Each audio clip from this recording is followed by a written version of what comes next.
السلام عليكم اعزائي التلاميذ، كنتمنى ان شاء الله تكونوا كاملين بخير وعلى خير، ومرحبا بكم في وحده جديده اللي هي وحده الجيولوجيا. الوغ الجيولوجيا ككلمه غادي نحاولوا نتعرفوا عليها.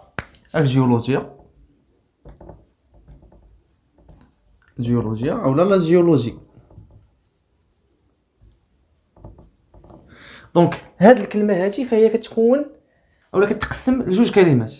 جيو اللي هي كتعني لا تيغ، ولوجي اللي هي سيونس اولا علم ارض. الارض. دونك لا جيولوجي فهي كلمه كتنقسم لينا لجوج اولا كلمه مزدوجه كتكون من جوج ديال الكلمات، اولا كلمه مركبه اولا اسم مركب. دونك جيو هي لا تيغ، ايلوجي هي لا سيونس. دونك هاد الوحده هادي فاحنا غادي نهتموا بعلم الارض. دونك هاد العلم هذا اللي كيهتم ليا وكيشرح ليا جميع الظواهر اللي كيطراو ليا في الكره الارضيه. واول حاجه قبل انا ما نطرق لهاد اولا قبل ما نتعرف للظواهر اللي كيطراو ليا في الكره الارضيه، فانا خصني نعرف البنيه ديال الكره الارضيه. فمن هنا غادي ننطلقوا الفقره ديال التعرف على البنيه الداخليه ديال الكره الارضيه. اذا غادي نتعرفوا على البنيه الداخليه ديال الكره الارضيه. البنيه الداخليه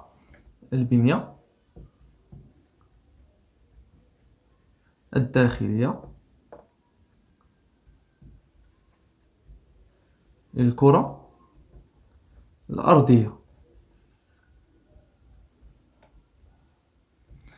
مزيان. دونك غادي ناخذ دابا لا تيغ نقسمها على جوج. دونك الكره الارضيه قسمتها على النص. كتبان لي الكره الارضيه كتكون من مجموعه ديال الطبقات. اش غادي ندير انا؟ غادي ناخذ واحد الجزء من هذه الكره الارضيه هذه، دونك بالضبط هذا الجزء هذا، وغادي ندير ليه الدراسه هنايا. دونك غادي نرسم المثلث ديالي اللي قطعت من الكره الارضيه. دونك هذا المثلث هذا فهو كيتقسم لطبقات. الطبقه الاولى كتكون من القشره القاريه والقشره المحيطيه. دونك ها نتوما القشره القاريه فهي عندها بنيه جرانيتيه، فاحنا كنرمزوا للجرانيت في الجيولوجي بهذا الرمز هذا بلس بلس بلس بلس بلس. دونك هذه قشره قاريه اولا كروت كونتينونتال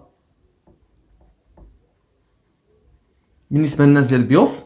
هذه قشره محيطيه اولا كروت ماغ ولا كروت اوسيانيك بالنسبه للناس ديال البيوف. دونك هذه هي الطبقه الاولى. غادي ندوز للطبقه الثانيه اللي هي الرداء. وهذا الرداء هذا غادي نلقاو فيه رداء علوي، وهذا الرداء العلوي مقسم لجوج، ورداء سفلي. داكوغ اتفقنا حد الساعه بين هذا الشيء هذا. غادي ندوز النوايو النواه ها هي النواه اولا النوايو.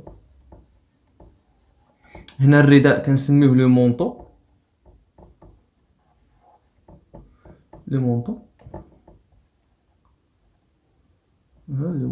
تنكتبها مزيان. لو مونطو هذا لو مونطو اشنو سوبيريور هذا بالضبط، وهذا لو مونطو انفيريور. داكوغ. هنا النواة فهي غادي تقسم ليا لجوج د الحوايج، نواة خارجيه ونواة داخليه. اولا النواة الداخليه فانا كنقدر نسميها بالبذره. اتفقنا؟ دابا لحد الساعه كيبان لي هادشي واضح. باقي ما قلت لكمش واحد القضيه. الرداء العلوي فهو كينقسم ليا جوج طبقات. الطبقه الاولى كنسميها رداء علوي صلب، لو مونطو سوبيريور سوليد، وهذا الرداء علوي لدين، مونطو سوبيريور ديكتيل. اتفقنا؟ مزيان. هنا كيكون عندي البحر شيفوك القشره المحيطيه كيكونوا عندي تكتلات رسوبيه محيطيه اولا ترسبات محيطيه، نقدر نسميها ترسبات محيطيه. كيفاش ترسبات محيطيه؟ ترسبات المحيطيه كيفاش ترسبات المحيطيه؟ لي سيجيمون. اتفقنا؟ دونك لحد الساعه شي يبان لي كله واضح.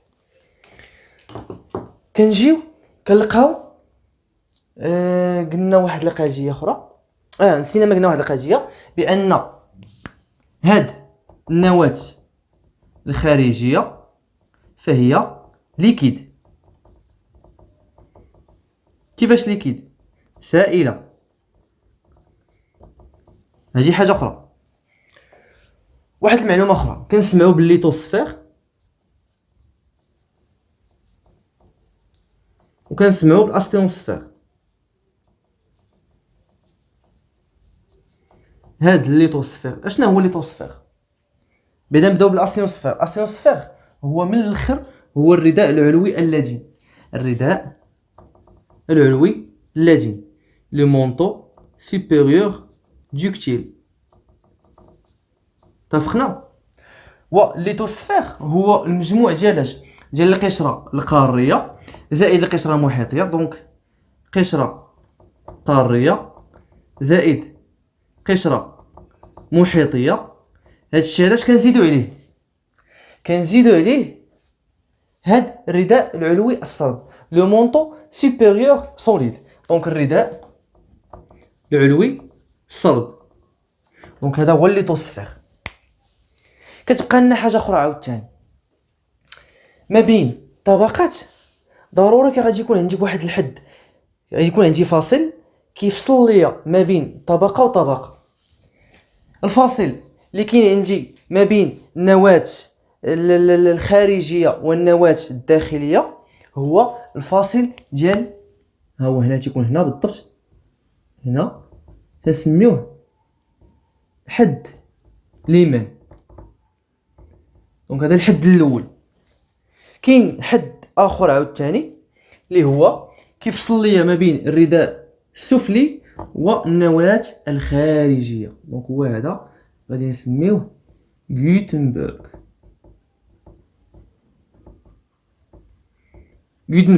دونك هذا الحد او الفاصل ديال غوتنبرغ. غادي نشوف هادي زدتها. دونك غوتنبرغ.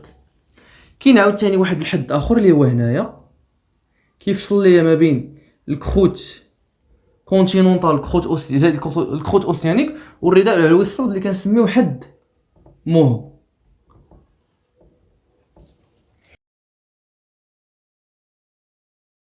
دونك هادشي بالنسبه للبنيه الداخليه ديال الكره الارضيه.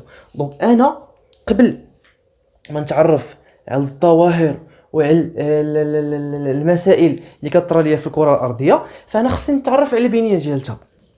لحد الساعه فانا تعرفت على البنيه ديالتها. داكوغ.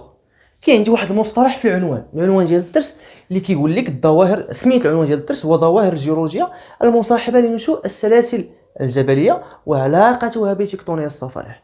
دونك حنا في هذا الدرس هذا فغادي نتعرفوا على كيفاش كيتم النشوء ديال الصفائح ديال السلاسل الجبليه او التكون ديال السلاسل الجبليه والعلاقه هي مع الصفائح التكتونيه. هذا المصطلح هذا تعرفنا عليه ديجا وكنعرفوه. الصفائح التكتونيه هما بالضبط او الصفيحه الصخريه، يقدر نسميها صفيحه تكتونيه ولا صفيحه صخريه بلاتي نعطيكم هنا. دونك صفيحه صفيحة صخرية أو صفيحة تكتونية. هو اش هو الليتوسفير بالضبط. الصفيحة التكتونية أو الصفيحة الصخرية هي الليتوسفير. هي اش؟ هي القشرة القارية زائد القشرة المحيطية زائد الرداء العلوي الصلب. إلا جمعنا هاد الجوج هادو ها هما، فهما كيعطيوني اش؟ صفيحة صخرية. وهاد الصفيحة الصخرية مالها؟ فهي تطفو الصفيحة الصخرية تطفو فوق، ركزوا لي على تطفو فوق اش؟ لاستينوسفير. دونك تطفو فوق لاستينوسفير يعني كتعوم فوقها، تطفو فوقها. لاستينوسفير ليكيد ماشي ليكيد، ديكتيل. دونك هو ما هو ليكيد ما هو سوليد. ديكتيل جات بيناتهم بحال قلتي بحال شكل الفلون اولا بحال شكل دانيط، بحال داك الشكل تيكون ديكتيل. دونك هي هاد الصفيحه هادي كتحرك كيف ما بغات فوق لاستينوسفير. دونك الصفيحه الصخريه او الصفيحه التكتونيه فهي كتحرك كيف ما بغات. دونك من هنا غادي تجيني اولا غادي نتحدث في الفيديو الجاي ان شاء الله اللي هو البارتي الثانيه، غادي نتحدث على الصفائح التكتونيه والعلاقه ديالها بالتشكل ديال السلاسل الجبليه او التحرك. بعدا غادي نتحدث على التحرك ديال الصفائح التكتونيه. ونخليكم تشوفوا في الفيديو الجاي وفرجه ممتعه.